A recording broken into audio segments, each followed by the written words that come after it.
मित्रों नमस्कार, मैं अरविंद कुमार यादव एग्ज़ाम फ्रेंड 365 के ऑनलाइन प्लेटफॉर्म पर उपस्थित हूँ। हिंदी साहित्य का इतिहास को लेकर के जो कक्षा 10 यूपी बोर्ड के पाठ्यक्रम में 20 बहुविकल्पीय प्रश्न आते हैं, उसमें 10 जो है हिंदी गद्य के इतिहास से रहते हैं, बाकी 10 अन्य पाठ्यक्रम से आते हैं। तो पिछले वीडियो में हमने देखा था कि हिंदी गद्य की उत्पत्ति हमें या हिंदी गद्य हमें भारतेंदु युग में दिखाई देता है। तो जो हिंदी गद्य का संक्षिप्त इतिहास, महत्वपूर्ण गद्य लेखक व उनकी रचनाएं, मतलब कि ये एक चार्ट जो हमने बनाया है, इसमें मैंने उन्हीं लेखकों और उनकी रचनाओं को रखा है जो विगत कई वर्षों से आपके पाठ्यक्रम में पूछे जाते रहे हैं। तो ये सब महत्वपूर्ण लेखक हैं। लेखक तो हर युग में बहुत रहे हैं, लेकिन ये में केवल हमने उन्हीं लेखकों, उन्हीं रचनाओं को रखा है जिन रचनाओं को विगत वर्षों में यूपी बोर्ड कक्षा 10 में पूछता आया है, उनका एक संकलन मैंने तैयार किया है। देखिए, हम पिछली वीडियो में हमने देखा था कि गद्य साहित्य का आविर्भाव भारतेंदु युग में होता है। हालांकि छिटपुट गद्य हमें अमीर खुसरो की पहेलियाँ और कबीर के साखियों में मिलता आया था, लेकिन व्यापक रूप में गद्य जो है साहित्य का रूप कब लेता है तो वो भारतेंदु युग में लेता है। भारतेंदु का जन्म 1850 में हुआ था। इन्हीं के नाम पर पहले कालखंड का नाम, गद्य के पहले कालखंड का नाम भारतेंदु युग रखा गया है, जिसकी समय सीमा 1850 से सन 1900 ईस्वी तक बताई जाती है।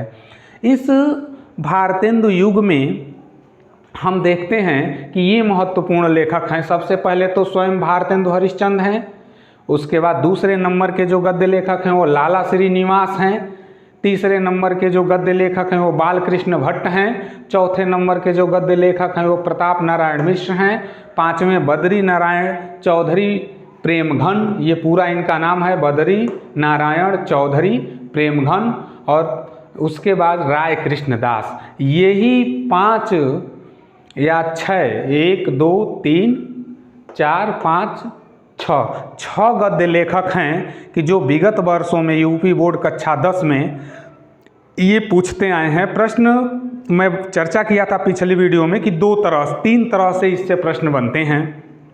एक पहला प्रश्न पूछा कि सीधे सीधे गद्य लेखक का नाम दे देता है या लेखक का नाम दे देता है और कहता है कि ये किस कालखंड के हैं, यानी गद्य में ये किस कालखंड में इनकी रचनाएं उपलब्ध होती हैं। तो इसके लिए कि मान लीजिए आ गया कि भारतेंदु हरिश्चंद्र किस कालखंड के लेखक हैं, तो सीधे सीधे इनका नाम पे ही इनका है तो बता देंगे, पता चल जाएगा कि भारतेंदु युग के हैं। मान लीजिए आ गया कि लाला श्रीनिवास किस काल के लेखक हैं, तो लाला श्रीनिवास भारतेंदु युग के लेखक हैं। तो जो भी ऑप्शन में आपको यही 4 युग रहेंगे, क्योंकि यही 4 युग हैं गद्य में। भारतेंदु युग, दूसरा द्विवेदी युग, तीसरा शुक्ल युग या शुक्ल युग को ही छायावादी युग कहते हैं, और चौथा जो है शुक्लोत्तर युग, और शुक्लोत्तर युग को प्रगतिवाद कहते हैं। तो यहाँ से हम बता देंगे कि लाला श्रीनिवास भारतेंदु युग के हैं। इसके बाद बालकृष्ण भट्ट, ये भी भारतेंदु युग के हैं। प्रताप नारायण मिश्र, ये कई बार पूछा गया है, प्रताप नारायण मिश्र को याद रखिएगा कि प्रताप नारायण मिश्र और चौधरी बद्री नारायण चौधरी प्रेमघन, ये 2 ऐसे लेखक हैं कि जो 7 सेट बनते हैं यूपी बोर्ड में। अब तो कई सेट बनने लगे हैं, तो उनमें किसी न किसी सेट में ये जरूर, दोनों में से कोई न कोई जरूर रहता है। तो विशेष रूप से आप इन दोनों को जरूर देख लीजिएगा। तो ये 6 गद्य लेखक जो अब तक आपकी बोर्ड परीक्षाओं में पूछे गए हैं, जब आप किसी क्वेश्चन बैंक को देखेंगे खोल के, तो देखेंगे कि भारतेंदु युग में इन्हीं 6 गद्य लेखकों को बार बार पूछा गया है। तो वहाँ से आप ये 6 का नाम आप तैयार कर लेंगे। पहला तो आप वैसे बता सकते हैं कि भारतेंदु हरिश्चंद्र हैं, उन्हीं के नाम पे, वही युग प्रवर्तक हैं, उन्हीं के नाम पे भारतेंदु युग रखा गया है। इस युग की महत्वपूर्ण रचनाएं कौन कौन हैं, तो ये 3 ऐसी रचनाएं हैं कि जो आपको हमेशा मिल जाती हैं हर साल बोर्ड में। ये किसी न किसी सेट में ये तीनों रचनाएं, तीनों में से कोई न कोई एक या इन तीनों में से तीनों या कम से कम दो नहीं तो एक जो है जरूर रहती हैं। ये परीक्षा गुरु, इसके लेखक हैं लाला श्रीनिवास। ये उसके बाद अंधेर नगरी है, अंधेर नगरी के लेखक भारतेंदु हरिश्चंद्र स्वयं हैं। इसके बाद हठी हमीर प्रताप नारायण मिश्र ने लिखा है। इस तरह जो है ये तीन रचनाएं इस कालखंड की हैं जो बार बार पूछी गई हैं, या रचना सीधे दे देता है कि परीक्षा गुरु किस कालखंड में लिखी गई, तो परीक्षा गुरु भारतेंदु युग में लिखी गई, या अंधेर नगरी किस युग में लिखी गई या किस युग में लिखी गई, तो ये भी भारतेंदु हरिश्चंद्र, चूँकि हरिश्चंद्र ने ही लिखा है और उसी के उन्हीं के नाम पे उस युग का नाम भारतेंदु युग पड़ा है, इसलिए जो है ये भी उसी की रचना है। इसके बाद एक प्रश्न आता है प्रमुख पत्र पत्रिकाओं से। तो जब प्रमुख पत्र पत्रिकाओं की बात होती है तो देखिए ये जो 5 पत्रिकाएं इस कालखंड में हैं यही बार बार पूछी गई हैं कि कवि वचन सुधा, हरिश्चंद्र मैगजीन, ये 2 पत्रिकाओं के संपादक भारतेंदु खुद हैं। लेकिन खैर हिंदी प्रदीप, उसके बाद ब्राह्मण, हिंदी प्रदीप जो है ये बालकृष्ण भट्ट निकालते थे और प्रताप नारायण मिश्र ब्राह्मण निकालते थे, और आनंद कादम्बिनी को जो है चौधरी बद्री नारायण प्रेमघन जो है इसको निकालते हैं। तो इस तरह हम देखते हैं कि भारतेंदु हरिश्चंद्र कवि वचन सुधा, हरिश्चंद्र मैगजीन के संपादक हैं। हिंदी प्रदीप बालकृष्ण भट्ट हिंदी प्रदीप के संपादक हैं, भारतेंदु युग की पत्रिका है। ब्राह्मण मिश्र यानी प्रताप नारायण मिश्र, और प्रताप नारायण मिश्र तो मिश्र से समझिएगा कि मिश्र ने ब्राह्मण वर्ग की टाइटिल होती है, सरनेम होता है, और वो ब्राह्मण के संपादक भी हैं। इसके बाद बद्री नारायण चौधरी प्रेमघन, आनंद कादम्बिनी, बहुत ही इम्पॉर्टेंट जो है इसको रखिएगा, इसको और ब्राह्मण और हिंदी प्रदीप, ये तीनों जो है इतनी इम्पॉर्टेंट हैं कि हर साल ये एक प्रश्न इन पत्र पत्रिकाओं, इन 5 में से एक प्रश्न जरूर आपके पाठ्यक्रम में और मिल जाता है।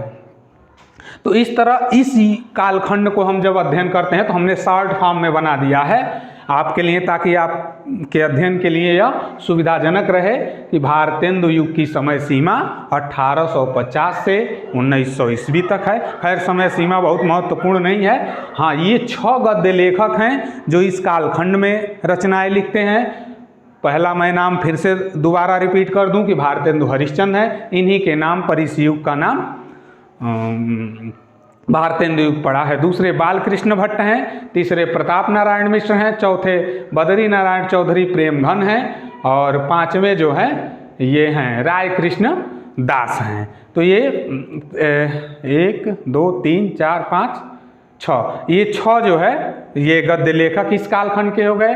3 महत्वपूर्ण इनकी रचनाएं हैं, इनमें परीक्षा गुरु, अंधेर नगरी, हठी हम्बीर, ये तीनों रचनाएं भारतेंदु काल की हैं। ये 5 पत्र पत्रिकाएं हैं जो विगत वर्षों में पूछी गई हैं, जिसमें 3 बहुत ही महत्वपूर्ण हैं कि हिंदी प्रदीप, ब्राह्मण, आनंद कादम्बिनी, ये तीनों भारतेंदु की पत्रिकाएं हैं। आनंद कादम्बिनी के संपादक बद्री नारायण चौधरी प्रेमघन हैं, ब्राह्मण के संपादक प्रताप नारायण मिश्र हैं, हिंदी प्रदीप के संपादक बालकृष्ण भट्ट हैं, और ये कवि वचन सुधा हरिश्चंद्र मैगजीन भारतेंदु ने स्वयं निकाला था। तो इस तरह ये एक कालखंड हम बहुत छोटे में जो है आपके लिए लेके आए हैं कि छोटे में आप कम पढ़ के अधिक जो है आप तैयारी कर सकें।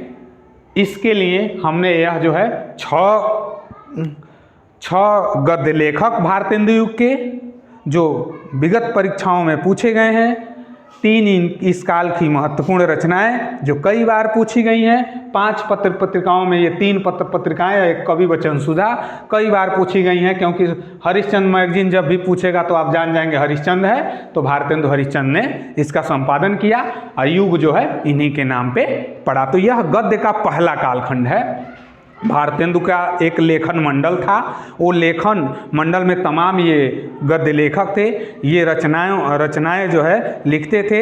गद्य में लिखने के लिए भारतेंदु ने बहुत ही इन लोगों को प्रोत्साहित किया। उन्हीं के प्रोत्साहन की देन थी कि गद्य जो है साहित्य के रूप में, मतलब कि गद्य का साहित्य बड़े पैमाने पे मिलना शुरू हुआ। इसके बाद गद्य का जो दूसरा कालखंड आया वह द्विवेदी युग आया।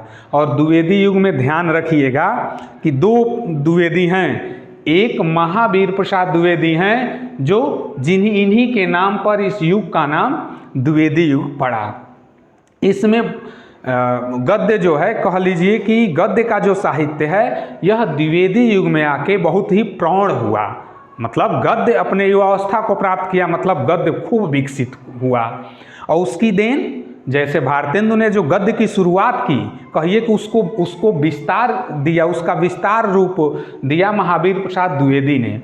महावीर प्रसाद द्विवेदी एक पत्रिका के संपादक थे, सरस्वती। बहुत बार पूछा गया है कि सरस्वती पत्रिका के संपादक, तो ध्यान रखिएगा कि सन 1900 ईस्वी में यह सरस्वती सन 1900 ईस्वी से इसका प्रकाशन शुरू हुआ। 1900 ईस्वी में इसका प्रकाशन श्याम सुंदर दास ने शुरू किया, लेकिन 1903 में इसके संपादक महावीर प्रसाद द्विवेदी बन गए। और उसमें ये लेखकों से रचनाएं आमंत्रित करते थे, यानी लेखक रचना भेजते थे और सरस्वती में ये छापते थे। लेकिन छापने से पहले जो इन्होंने एक संपादक मंडल बनाया था सरस्वती का, उसमें देखा जाता था कि कहीं रचना में कोई त्रुटि तो नहीं है। अगर उसमें कोई भाषाई त्रुटि हो या व्याकरण की दृष्टि से कोई त्रुटि होती थी तो उसमें संशोधन का काम इनका जो संपादन मंडल था सरस्वती का वो करता था। इससे यह प्रतीत होता है कि महावीर प्रसाद द्विवेदी ने हिंदी गद्य को प्रौढ़ बनाने में, या हिंदी गद्य की जो शुरुआत भारतेंदु ने की थी उसको विस्तार रूप देने का काम द्विवेदी जी ने किया। इसीलिए द्विवेदी जी के नाम पर दूसरे कालखंड का नाम द्विवेदी युग रखा गया। और द्विवेदी युग की समय सीमा सन 1900 ईस्वी से लेकर के 1919 तक, यानी ये 19 वर्षों का जो हिंदी साहित्य का कालखंड रहा वो गद्य की दृष्टि से बहुत ही, गद्य ने इसी कालखंड में गद्य ने बहुत विस्तार पाया। तो ये पहले इसमें मुख्य रूप से द्विवेदी युग में मुख्य रूप से आपको सभी निबंधकार मिलते, जितनी निबंध विधा इस द्विवेदी युग में बहुत बड़े पैमाने पर लिखी गई। क्योंकि हम चर्चा किए थे कि गद्य की बहुत तमाम विधाएं होती हैं। इसमें निबंध, उपन्यास, नाटक, कहानी, आत्मकथा, संस्मरण, यात्रा साहित्य, डायरी, पत्र साहित्य इत्यादि ये विधाएं हैं, जिसमें निबंध एक स्वतंत्र विधा होती है। इसमें जो लेखक होते हैं, लेखक के निबंध जो होती है, निबंध स्वतंत्र विधा होती है। और इस स्वतंत्र विचार, इसमें अपने गद्य के लेखकों के स्वतंत्र विचार होते हैं। तो देखें कि इस द्विवेदी युग में लगभग सभी निबंधकार ही हैं। जैसे निबंध एक स्वतंत्र विधा होती है, तो इस द्विवेदी युग में हम देखते हैं कि जो अधिकतम जो लेखक हैं वे सब निबंध के रूप में अपनी रचना करते हैं। जैसे महावीर प्रसाद द्विवेदी के अलावा सरदार पूर्ण सिंह बहुत अच्छे निबंधकार हैं। डॉक्टर संपूर्णानंद उत्तर प्रदेश के शिक्षा मंत्री भी रहे हैं, एक बहुत ही अच्छे निबंध लिखते हैं। पद्मलाल पुन्नालाल बख्शी ये भी अच्छे कहानी भी लिखते हैं, कहानी निबंध के साथ साथ कहानीकार भी हैं, बहुत अच्छी अच्छी कहानियाँ भी लिखे हैं। चंद्र शर्मा गुलेरी ये भी कहानीकार हैं। पद्म सिंह शर्मा निबंधकार हैं। नाथूराम शर्मा निबंधकार हैं। सत्यनारायण कविरत्न ये भी निबंधकार हैं। रामचरित उपाध्याय और श्याम सुंदर दास के निबंध, दो ऐसे निबंध हैं और बहुत अच्छे आलोचक हैं। दो इनकी आलोचनाएं हैं, रूपक रहस्य और साहित्य अवलोचन। आप देखेंगे विगत वर्षों में हर साल जो है किसी न किसी सेट में ये रूपक रहस्य और साहित्य अवलोचन, ये दोनों जो आलोचना विधा हैं, ये दोनों जो है ये किसी न किसी सेट में मिलती हैं। कि रूपक रहस्य किस विधा की रचना है, तो रूपक रहस्य आलोचना विधा की रचना है। साहित्य अवलोचन किस विधा की रचना है, तो साहित्यावलोचन भी आलोचना विधा की रचना है।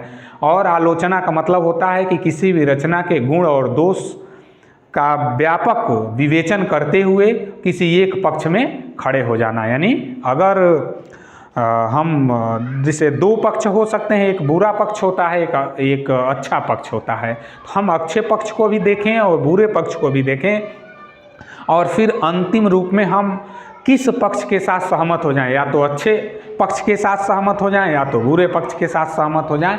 तो ऐसी विधा को आलोचना कहते हैं। श्याम सुंदर दास उच्च कोटि के आलोचक हैं।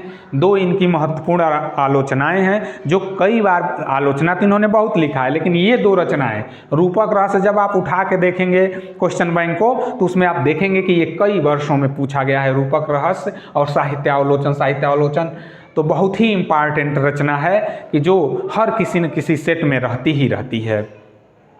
इसके बाद ये सब निबंधकार और इस द्विवेदी युग की जो महत्वपूर्ण रचनाएं हैं, दो रचनाओं को हमने रखा है। श्याम सुंदर दास की ये दो रचनाएं हैं जो दोनों आलोचना विधा की रचना है। और पदुमलाल पुन्नालाल बख्शी जी की ये चार जो निबंध हैं, ये चारों निबंध हैं। देखिए, पंचपात्र पहला निबंध है, कई बार पूछा गया है। पद्म पवन दूसरा निबंध है, ये भी कई बार पूछा गया है। मकरंद बिंदु ये भी 2-3 बार पूछा गया है। अब क्या लिखूं तो आपके पाठ्यक्रम में है, इसको तो व्यापक रूप में पढ़ना है, बड़े बहुत ही मतलब कि व्यापक रूप में इसका अध्ययन हमको करना है। तो जब हम इन पाठों को पढ़ेंगे तो उसमें इनको हम देख लेंगे। लेकिन फिलहाल ये चार रचनाएं पदुमलाल पुन्नालाल बख्शी जी की और दो रचनाएं श्याम सुंदर दास की ये महत्वपूर्ण हैं, जो आपको किसी न किसी सेट में देखने को मिल जाती हैं, इसलिए महत्वपूर्ण है। इनको आप जो है याद कर लीजिएगा। बहुत ज़्यादा रचनाएं नहीं हैं। हो सकता है कि अगर इस चार्ट को आप तैयार कर लें तो आपको 5 से 10 प्रश्न में 5 प्रश्न कम से कम आपको यहाँ से मिल जाएं। 6 भी मिल सकते हैं, लेकिन 5 या 4 तो ज़रूर इसमें से मिल ही जाते हैं, क्योंकि ये हमने सभी रचनाओं को, उस कालखंड की सभी रचनाओं को न लेके केवल हमने उन्हीं महत्वपूर्ण रचनाओं को लिया है कि जो किसी न किसी सेट में हमेशा पूछी जाती हैं। तो इस तरह हम द्विवेदी युग को देखते हैं कि द्विवेदी युग का नाम, पहली बात, द्विवेदी युग की समय सीमा 1900 से 1919 तक है। द्विवेदी युग का नामकरण महावीर प्रसाद द्विवेदी के नाम पर पड़ा है। तो एक तो जब भी महावीर प्रसाद द्विवेदी की बात आ जाए तो आप तुरंत कह देंगे कि ये द्विवेदी युग के रचनाकार हैं या नामकरण इन्हीं के नाम पे किया गया है। इसके बाद सरदार पूर्ण सिंह, डॉक्टर संपूर्णानंद, पदुमलाल पुन्नालाल बख्शी। पदुमलाल पुन्नालाल बख्शी को केवल हम बख्शी भी कह सकते हैं। तो जब बख्शी कहा जाए तो समझिएगा कि पदुमलाल पुन्नालाल बख्शी की बात हो रही है। इसके बाद पद्म सिंह शर्मा, नाथूराम शर्मा, चंद्रधर शर्मा, सत्यनारायण कविरत्न और श्याम सुंदर दास। ये श्याम सुंदर दास कई बार पूछा गया है कि किस कालखंड के कवि हैं। बख्शी जी को कई बार पूछा गया है, सरदार पूर्ण सिंह को और संपूर्णानंद को। ये तो चार जो है इस युग के महत्वपूर्ण हैं। इन चारों को जरूर आप तैयार कर लीजिएगा कि सरदार पूर्ण सिंह, संपूर्णानंद, पदुमलाल पुन्नालाल बख्शी और श्याम सुंदर दास द्विवेदी युग के रचनाकार हैं। रूपक रहस्य साहित्यावलोचन श्याम सुंदर दास की रचनाएं हैं, द्विवेदी युग की रचनाएं हैं।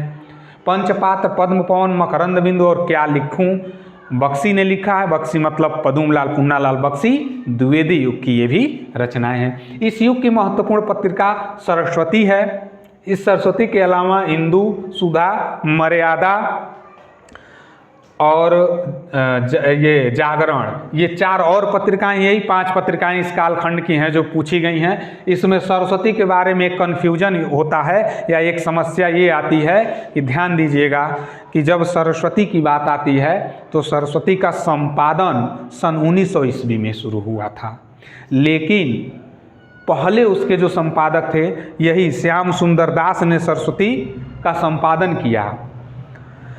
2 वर्षों तक ये किए। 1903 में महावीर प्रसाद द्विवेदी, यही महावीर प्रसाद द्विवेदी जिनके नाम पर नामकरण किया गया है इस युग का, ये 1903 में सरस्वती के संपादक बने और तब से सरस्वती ने उत्तरोत्तर विकास किया।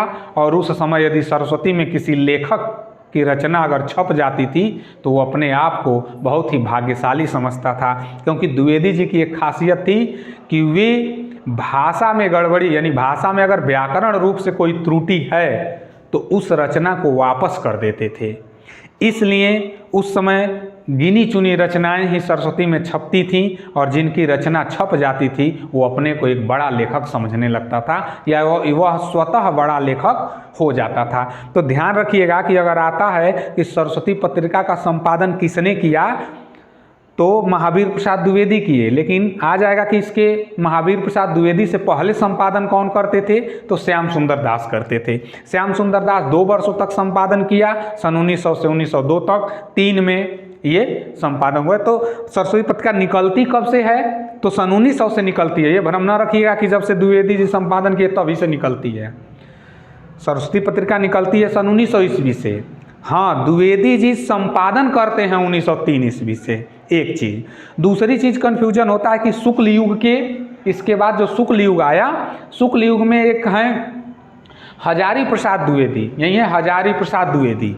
तो ये हजारी प्रसाद द्विवेदी हैं और द्विवेदी युग जिनके नाम पे रखा गया है वो महावीर प्रसाद द्विवेदी हैं। तो अगर ऑप्शन में आ जाए कि सरस्वती पत्रिका का संपादन किसने किया, महावीर प्रसाद द्विवेदी या हजारी प्रसाद द्विवेदी, तो ध्यान दीजिएगा कि वो हजारी प्रसाद द्विवेदी हैं, महावीर प्रसाद द्विवेदी हैं जिन्होंने सरस्वती पत्रिका का संपादन किया। हजारी प्रसाद द्विवेदी सरस्वती पत्रिका का संपादन नहीं किए हैं। तो इस तरह ये द्विवेदी युग आपका है, इसमें ये गद्य लेखक हैं, इसकी समय सीमा दी गई है। इसकी 5 या 6 महत्वपूर्ण रचनाएं, इसमें 2 रचनाएं श्याम सुंदर दास की हैं, 4 रचनाएं पदुमलाल पुन्नालाल बख्शी की हैं। पदुमलाल पुन्नालाल की चारों रचनाएं निबंध हैं, वो अच्छे निबंधकार हैं। श्याम सुंदर दास एक अच्छे आलोचक हैं। तो इनकी दोनों जो रचनाएं विगत कई वर्षों में पूछी गई हैं वो आलोचना विधा की हैं। तो मैं एक बार और फिर से चर्चा कर दूं कि इन चार्ट से 3 तरह के प्रश्न आपको देखने को मिलेंगे। 4 तरह के प्रश्न आपको देखने को मिलेंगे। एक तो लेखक का नाम दे देगा और पूछेगा कि किस कालखंड के लेखक हैं, एक चीज़। दूसरा प्रश्न आपको इस तरह से मिल सकता है, कोई रचना दे देगा और पूछेगा कि यह किस कालखंड की रचना है, दूसरे तरह का यह प्रश्न हुआ। तीसरे तरह का प्रश्न पूछेगा कि रचना दे देगा और पूछेगा कि इसके लेखक कौन हैं। तो यहाँ से आप देख लेंगे कि इनके लेखक कौन है, फिर आगे हम इस पर विस्तार से चर्चा करेंगे। हम सभी महत्वपूर्ण रचनाओं को लेके आएंगे जो अब तक बोर्ड परीक्षाओं में पूछी गई हैं, सभी सेटों में पूछी गई हैं। उस सब का हम एक चार्ट लेके आएंगे अगली वीडियो में, लेकिन उससे पहले हम ये महत्वपूर्ण वो रचनाएं हैं जो कई बार पूछी गई हैं, ताकि पहले ही फेज में आपको चीज़ें स्पष्ट हो जाएं। तो तीसरे तरह का प्रश्न है कि रचना दे देगा, आप पूछेगा कि ये किसकी रचना है, इसके लेखक कौन है। और चौथा जो प्रश्न पूछता है कि किस विधा की रचना है। तो विधा में हमने बताया कि गद्य की बहुत विधाएं होती हैं, उपन्यास, कहानी, नाटक, आत्मकथा, संस्मरण, रेखाचित्र, जीवनी, यात्रावृत्त, डायरी, पत्र साहित्य, आलोचना। तो देखिए परीक्षा गुरु उपन्यास है, लाला श्रीनिवास ने इसको लिखा है। तो आप विधा की बात करें, अगर काल की बात करें तो इसी को देख लीजिए कि परीक्षा गुरु भारतेंदु युग की रचना है। एक तरह से परीक्षा गुरु के लेखक लाला श्रीनिवास हैं, दूसरे तरह से परीक्षा गुरु किस विधा की रचना है तो उपन्यास है। तो अगला चार्ट जो हम लेके आएंगे तो उसमें हम विधावाइज बता देंगे आपको कि उपन्यास से कौन कौन रचनाएं महत्वपूर्ण हैं जो अब तक पूछी गई हैं, आलोचना की कौन कौन सी रचनाएं हैं जो पूछी गई हैं, निबंध की कौन कौन सी महत्वपूर्ण रचनाएं हैं जो पूछी गई हैं, तो विधावाइज आत्मकथा में कौन कौन सी रचनाएं हैं पूछी गई हैं, जीवनी साहित्य में कौन कौन सी रचनाएं हैं पूछी गई हैं। तो उसका हम विधावाइज जो है एक हम संकलन आपको दे देंगे। फिलहाल ये इससे समझ लीजिए। इसके बाद पत्र पत्रिकाओं से कि किस कालखंड की हैं, जैसे सरस्वती द्विवेदी युग की है, इंदु द्विवेदी युग की है, सुधा द्विवेदी युग की, यही 5 इस कालखंड की हैं। अब 5 इस कालखंड के 10 रचनाएं हैं, इसमें से 10 पत्रिकाएं हैं। इन 10 में से एक पत्रिका आपको जरूर मिल जाएगी, इसलिए इन 10 पत्रिकाओं को आप तैयार कर लीजिएगा। अब हम आते हैं गद्य काल के या गद्य साहित्य के इतिहास के तीसरे कालखंड को, जिसका नाम है शुक्ल युग। अब जो गद्य में शुक्ल युग है, यही काव्य में जब हम पढ़ते हैं तो वही छायावादी युग हो जाता है। और आपको बता दें, थोड़ी सी जानकारी दे दें छायावाद की, कि जयशंकर प्रसाद, महादेवी वर्मा, सूर्यकांत त्रिपाठी निराला और पंत मतलब सुमित्रानंदन पंत, ये 4 स्तंभ हैं छायावाद के। उन चारों स्तंभों में कुछ गद्य भी लिखे हैं, कुछ केवल पद्य भी लिखे हैं। यहाँ जो शुक्ल युग नामकरण गद्य में रखा गया है, मतलब कि गद्य साहित्य के इतिहास को 4 कालखंडों में बांटा गया, जिसमें पहला कालखंड भारतेंदु युग है, दूसरा द्विवेदी युग है जिसका अध्ययन हमने किया है, तीसरा जो कालखंड है वो शुक्ल युग है, और शुक्ल का नामकरण आचार्य रामचंद्र शुक्ल के नाम पे पड़ा है। शुक्ल जब भी कहा जाए तो शुक्ल माने हिंदी साहित्य में शुक्ल कई लोग हुए हैं, लेकिन एक ही शुक्ल महत्वपूर्ण है और वो है आचार्य रामचंद्र शुक्ल। आचार्य रामचंद्र शुक्ल के नाम पर ही शुक्ल युग का नामकरण किया गया है। या कह लीजिए कि एक युग प्रवर्तक के रूप में, जैसे आप पहले देखें कि पहला जो कालखंड है भारतेंदु, तो भारतेंदु हरिश्चंद्र के नाम पे हुआ क्योंकि वह युग परिवर्तन किए, गद्य की शुरुआत किए। दूसरा महावीर प्रसाद द्विवेदी के नाम पे दूसरा युग का नाम पड़ गया द्विवेदी युग, और तीसरा आचार्य रामचंद्र शुक्ल के नाम पे पड़ गया शुक्ल। अब शुक्ल युग की समय सीमा 1919 से 1938 तक रही है, 19 वर्षों की आसपास की। इस कालखंड के महत्वपूर्ण लेखक हैं तो आचार्य रामचंद्र शुक्ल खुद हैं। बख्शी कहने को तो वही पदुमलाल पुन्नालाल बख्शी। अब आपको यहाँ एक दुविधा हो सकती है, एक समस्या दिमाग में हो सकती है कि बख्शी, पदुमलाल पुन्नालाल बख्शी तो द्विवेदी युग में भी हैं। तो चूंकि कुछ ऐसे लेखक रहे हैं कि जो कई कालखंडों में रहे हैं, जैसे बख्शी जी खुद हैं, द्विवेदी युग में भी हैं, आचार्य रामचंद्र शुक्ल युग में भी हैं। आचार्य रामचंद्र शुक्ल खुद उनकी कुछ रचनाएं द्विवेदी युग में मिलती हैं, और कुछ जो है इनके खुद कालखंड इनके नाम पे है तो ये हैं। और बाबू गुलाब राय हैं। गुलाब राय भी आपको दोनों माने द्विवेदी युग में भी मिलते हैं और इस शुक्ल युग में भी मिलते हैं। तो चूँकि जीवित ये लंबे समय तक रहे हैं, तो जो 50 साल 60 साल जीवित रहा है, तो रचनाएं अलग अलग कालखंडों में किया है। तो जिस कालखंड का प्रभाव उनके ऊपर है, वो रचना को उसी कालखंड की रचना मान लेते हैं, और जो लेखक होता है वो दोनों कालखंडों में रहता है, क्योंकि उसकी कुछ रचनाएं, मान लीजिए शुक्ल जी की बात करें या बाबू गुलाब राय की बात करें या बख्शी जी की बात करें, तो बख्शी जी की कुछ रचनाओं पर द्विवेदी जी का प्रभाव है, द्विवेदी युग का प्रभाव है, और कुछ रचनाओं पे आचार्य रामचंद्र शुक्ल का प्रभाव है, इसलिए इनको दोनों कालखंडों में मान लिया जाता है। तो इससे आप कन्फ्यूजन में न रहिएगा, ज़रा सा भी दुविधा में न रहिएगा, क्योंकि एक लेखक कई युगों में हो सकता है, कई युगों की छाप उसकी रचनाओं पे हो सकती है। इस आधार पे उसको हम कई कालखंडों का मान सकते हैं। तो बख्शी जी हैं। मुंशी प्रेमचंद बहुत उच्च कोटि के उपन्यासकार, इनका कोई कलम का सिपाही इन्हीं को कहा गया है। पूछ देता है कलम के सिपाही कौन है, तो कलम के सिपाही मुंशी प्रेमचंद को माना गया है। 300 कहानियाँ, 1 दर्जन उपन्यास, शायद ही कोई इतनी बड़ी रचना कोई लिख पाया हो। जयशंकर प्रसाद गद्यकार भी हैं, कहानी भी लिखते हैं, बहुमुखी प्रतिभा के धनी हैं। अब बहुमुखी प्रतिभा का मतलब यही होता है कि गद्य की कई विधाओं में इन्होंने रचना की है। अच्छे कामायनी को जब आप पढ़ते हैं तो एक अच्छी उच्च कोटि की काव्य रचना है। फिर इन्होंने कम से कम 6-7 नाटक लिखे हैं, 4-5 अच्छी कहानियाँ लिखी हैं, 3 उपन्यास लिखे हैं। तो इस तरह देखते हैं उपन्यास, कहानी, नाटक और कविता, तीनों में जो है पारंगत इनको हासिल है, इसीलिए बहुमुखी प्रतिभा के धनी हैं। हजारी प्रसाद द्विवेदी बहुत ही अच्छे निबंध भी अच्छे लिखते हैं, इनका निबंध भी आपके पाठ्यक्रम में है, और इसके अलावा ये बहुत अच्छे उपन्यास भी लिखते हैं। तो एक अच्छा उपन्यासकार और निबंध दोनों विधाओं में ये रचना करने वाले हैं। बाबू गुलाब राय अच्छे उच्च कोटि के निबंधकार हैं। राम कुमार वर्मा एकांकी लिखते हैं और नाटक लिखते हैं। एकांकी माने 1 अंक वाली नाटक लिखते हैं। लक्ष्मी सागर बासड़े ये हैं, ये भी निबंधकार ही हैं, और मोहन अवस्थी ये भी निबंधकार ही हैं।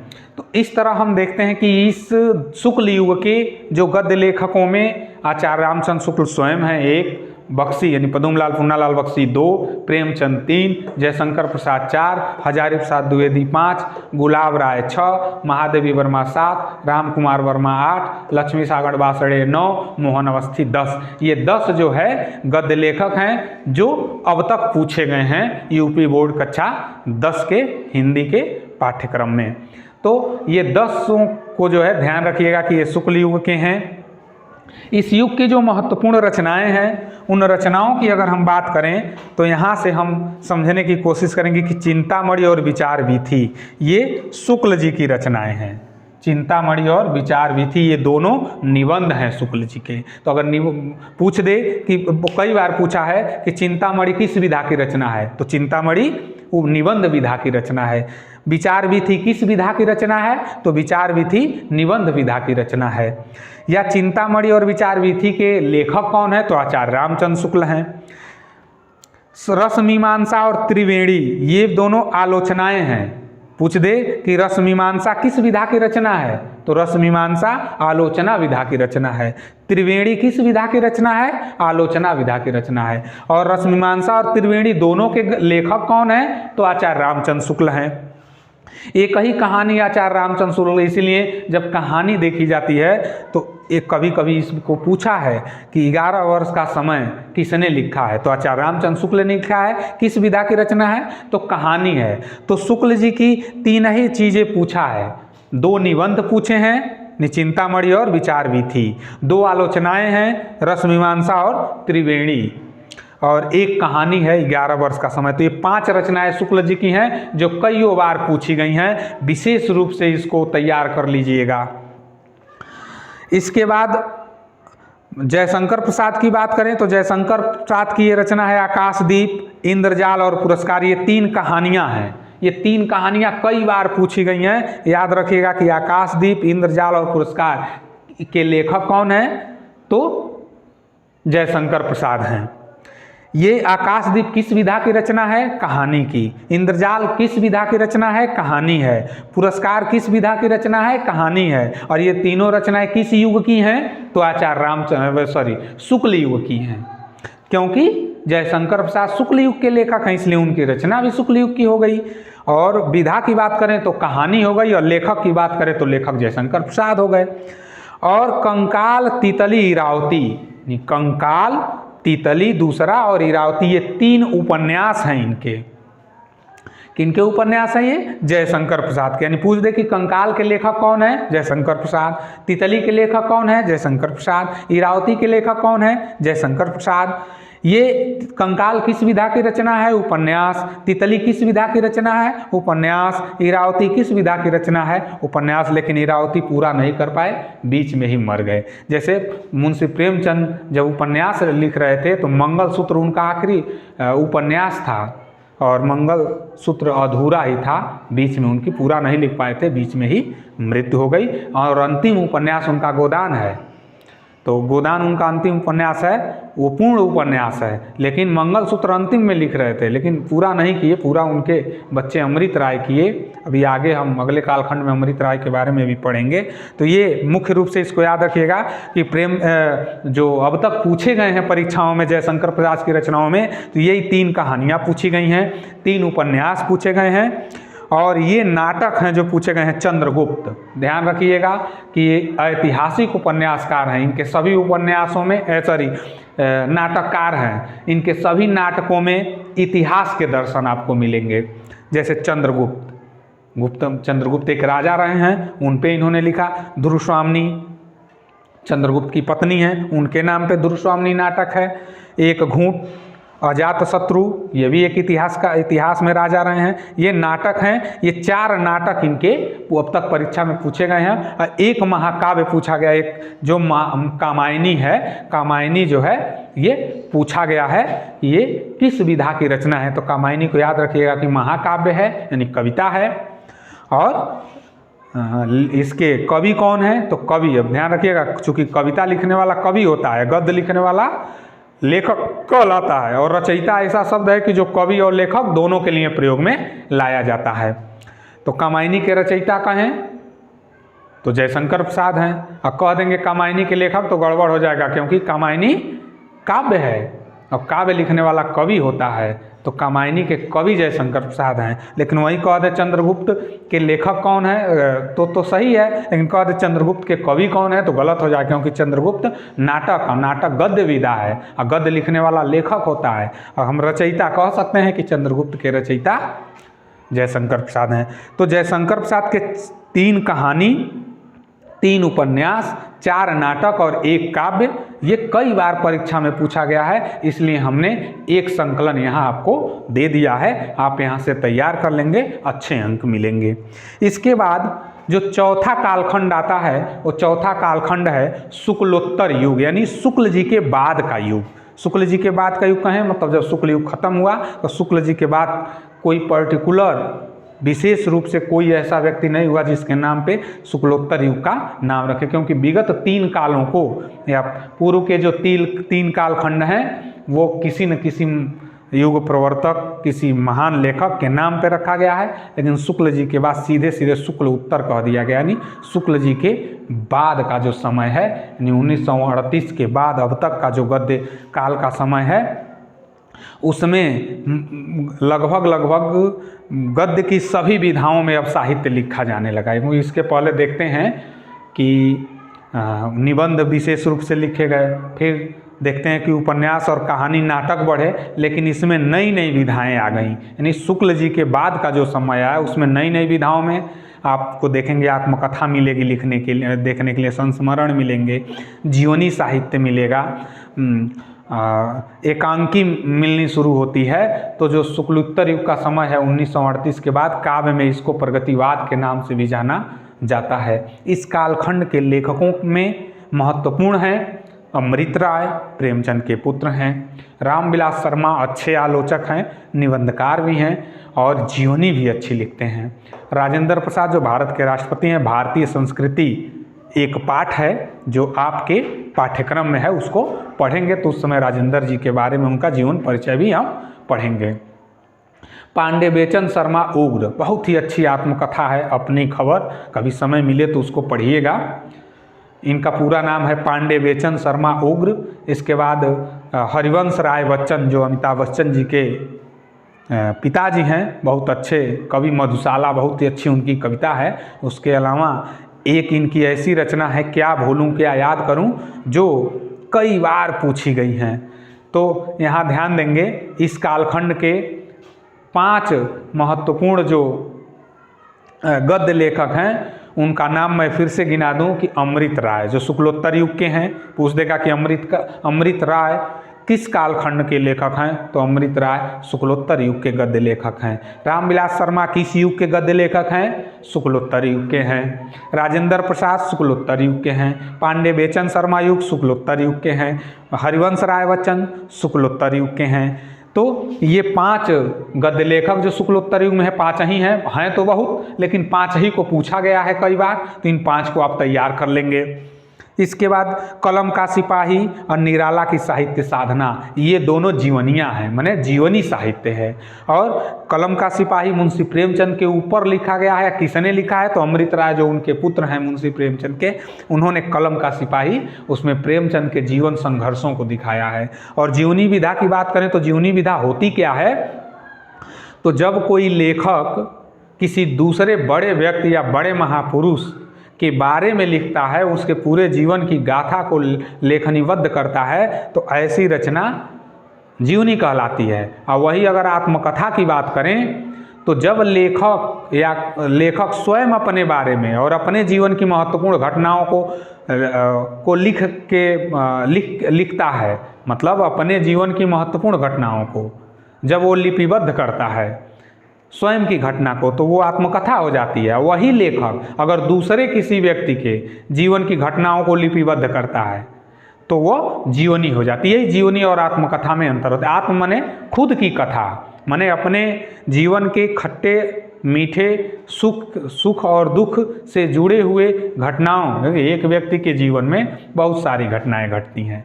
कुछ सुखद घटनाएं होती हैं, कुछ दुखद घटनाएं होती हैं, कुछ का जीवन पे बहुत ही कुछ घटनाएं जीवन को प्रभावित करती हैं। और ऐसी ही घटनाओं का संकलन अगर कोई लेखक स्वयं करता है तो वो आत्मकथा हो जाती है। और किसी दूसरे व्यक्ति के बारे में, उसके जीवन संघर्षों को अगर कोई लेखक लिपिबद्ध करता है तो वो जीवनी हो जाती है।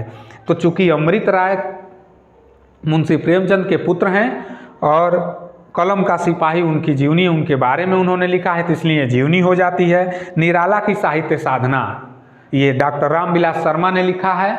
और रामविलास शर्मा चूँकि एक लखनऊ में एक जगह है 58 नंबर नारियल वाली गली, उसी में सूर्यकांत त्रिपाठी निराला भी रहते थे और उसी लखनऊ विश्वविद्यालय में ये अंग्रेजी के छात्र थे। तो उनसे काफ़ी मिलना जुलना हुआ, तो उन्हीं से प्रभावित होकर के उनके जीवन के बारे में ये 2 भागों में इन्होंने लिखा है, निराला की साहित्य साधना भाग 1 और निराला की साहित्य साधना भाग 2। बहुत ही अच्छी जीवनी है कि निराला के जीवन में क्या क्या संघर्ष रहे, उन संघर्षों को इन्होंने बहुत ही ईमानदारी के साथ लिखा है। इसके बाद मेरी आत्मकथा जो ये है मेरी आत्मकथा, ये जो राजेंद्र प्रसाद हैं जो भारत के प्रथम राष्ट्रपति थे, इन्होंने जो है मेरी आत्मकथा यानी खुद की अपनी आत्मकथा जो है इन्होंने लिखी है, नाम भी दे दिया है मेरी आत्मकथा। तो इससे आप जान जाइएगा कि मेरी आत्मकथा मतलब ये आत्मकथा विधा भी है। अपनी खबर ये पांडे बेचन शर्मा उग्र ने लिखा है और बहुत ही ईमानदारी के साथ, मतलब कैसे इनका पिछड़ापन था, मिर्ज़ापुर ज़िले के मूल निवासी रहने वाले थे, इनकी कितनी गरीबी में इनका जीवन बीता, उसी का बहुत ईमानदारी से, इतनी ईमानदारी से अपनी आत्मकथा हिंदी साहित्य में किसी लेखक ने नहीं लिखा है जितनी ईमानदारी से। मतलब इनके घर में क्या क्या बुराइयां थीं, उन बुराइयों को, हालांकि आदमी अपनी बुराई को नहीं बताता है, अपनी अच्छाई को सब लोग बताते हैं, लेकिन ऐसे ये लेखक हैं कि इस आत्मकथा को जब आप बड़े होइएगा तो इस आत्मकथा को ज़रूर पढ़िएगा। अपनी खबर, उन्होंने अपनी खबर, कहा जाता है कि अपनी खबर बहुत ही ईमानदारी से अपनी खुद की खबर ली है। मतलब खुद के घर में जो बुराइयां व्याप्त हैं उन बुराइयों का, जो अच्छाइयां हैं उन अच्छाइयों का, अच्छाइयां हालांकि इनके परिवार में कम रही, बुराइयां ही ज़्यादा रही, लेकिन उन बुराइयों का बहुत ही ईमानदारी से इन्होंने लेखन किया है। ऐसी अपनी खबर आत्मकथा कई बार पूछा है, बहुत ही इम्पॉर्टेंट ये रचना है। इसके बाद हरिवंश राय बच्चन की एक आत्मकथा है कि क्या भूलूं क्या याद करूं। ये भी कई बार आप जब क्वेश्चन बैंक उठा के देखेंगे तो उसमें लिखा रहता है कि ये किन किन वर्षों में पूछा गया है, तो 4-5 वर्षों में ये पूछा गया। अभी तो मान लीजिए सारे वर्षों में तो 20 साल का तो रिकॉर्ड देगा नहीं, लेकिन हाँ कि विगत 3-4 वर्षों में जो रचनाएं पूछी हैं उनके आगे लिख देता है क्वेश्चन बैंकों में कि ये 2020, ये 2021 में पूछा है, 2018 में पूछा है, 2023 में पूछा है। तो उसमें जब आप देखेंगे तो ये जितनी रचनाओं को हमने लिया है ये बहुत ही इम्पॉर्टेंट हैं। ये 2-2, 3-3, 4-4 सालों से लगातार पूछी गई हैं। अगर इतनी रचनाओं को आप तैयार कर लेते हैं तो आपको जो है उस आता तो 20 अंक का है, लेकिन 10 अंक का गद्य का इतिहास ही रहता है। बाकी 10 में अलंकार से, रस से, छंद से, अन्य पाठों से प्रश्न बनते हैं, लेकिन 10 हिंदी गद्य के इतिहास से बनते हैं। अभी तो आपका पाठ्यक्रम कम है कि पद्य का इतिहास नहीं दिया है, तो इस गद्य के इतिहास की ये महत्वपूर्ण कालखंडों के लेखक बहुत ज़्यादा नहीं हैं। 6 भारतेंदु युग में है, 10 द्विवेदी युग में है और लगभग 7-8 शुक्ल युग में है और 5 शुक्लोत्तर युग में है। ये इस कालखंड के लेखक हैं, ये तैयार कर लीजिएगा। ये महत्वपूर्ण, बहुत ज़्यादा रचनाएं भी नहीं हैं, ये मुश्किल से 20-30 रचनाएं हैं। ये 10 पत्रिकाएँ, 10 एक पत्रिका में से आता है, तो ये 10 पत्रिका आप तैयार कर लेंगे तो एक पत्रिका आपको मिल जाएगी, 1 नंबर आपको वहाँ से मिल जाएगा। कहीं परीक्षा में दाएँ बाएँ झाँकने की ज़रूरत नहीं पड़ेगी। और आज इतना ही, कल हम फिर उपस्थित होंगे। एक आपके जो संकलित गद्य लेखक हैं, 7 गद्य लेखक हैं, उन 7 के बारे में हम उनका जन्म, मरण, माता पिता और उनकी रचनाएं जो पूछी जाती हैं उनको और जो पाठ हैं उन पे हम चर्चा करेंगे। नमस्कार।